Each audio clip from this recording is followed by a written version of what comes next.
So ಇದರಿಂದ ಸುಮಾರು ಜನಕ್ಕೆ ಅದು ಅದು ಯಾವ ದಿಕ್ಕಲ್ಲಿ ಅದನ್ನು ಅರ್ಥ ಮಾಡ್ಕೊಂಡಿದ್ದಾರೋ ಸೊ ನನಗದು ಗೊತ್ತಿಲ್ಲ. ನನ್ನ ಅರ್ಥದ ಪ್ರಕಾರ ನನ್ನ ಬರೀಬೇಕಾದ್ರೆ ನಾನು ಈ ಅರ್ಥದಲ್ಲಿ ಅದನ್ನು ಹೇಳಿದೆ. ನಾನು ಮೀಡಿಯಾ ಮುಂದೆನೂ ಅದನ್ನು ಹೇಳಿದೆ. ನಾನು ಆದರೂ ತುಂಬ ಜನ ನನ್ನ ಪ್ರೀತಿ ಮಾಡೋರು, ನನ್ನ ತುಂಬ ಹೃದಯ ಕತ್ತರುವಂಥದ್ದಾಗೋರು, ನನ್ನ ಫ್ಯಾನ್ಸ್ಗಳಾಗಲಿ, ನನ್ನ ಫ್ಯಾಮಿಲಿ ಆಗಲಿ, ಯಾರು ಎಲ್ಲರೂ ನಾನು ತುಂಬ ಪ್ರೀತಿ ಮಾಡೋರು. ಸೊ ಕೆಲವ್ರಿಗದು ಹರ್ಟ್ ಆಗಿರ್ಬೋದು, ಕೆಲವ್ರಿಗದು ನನ್ನಿಂದ ಪ್ರೇಮ್ ಈ ಥರನ, ಪ್ರೇಮ್ ಹಿಂಗೂ ಬರೀತಾನ ಅಂತ ಕೆಲವರೆಲ್ಲ ಕೇಳಿದ್ರು.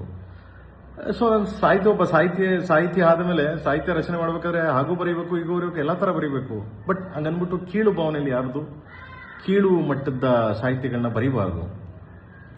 ಬಟ್ ಇದನ್ನು ನನ್ನ ದೃಷ್ಟಿಕೋನದಲ್ಲಿ ನಾನು ಬಾಟಲ್, ಉಪ್ಪಿನಕಾಯಿ ನಿಮ್ಗೆ ಅವಾಗಲೇ ಹೇಳಿದೆ ನಾನು. ಸೊ ಬಾಟಲ್ನ ಮೇಲೆ ಎತ್ತಿ ತೊಟ್ಟಿಗೆ ತಂಗೊಳಗೆ ಇಳಿಸಿ ದಿಸ್ ಇಸ್ ಅ ಬಾಟಲ್ ಅದು.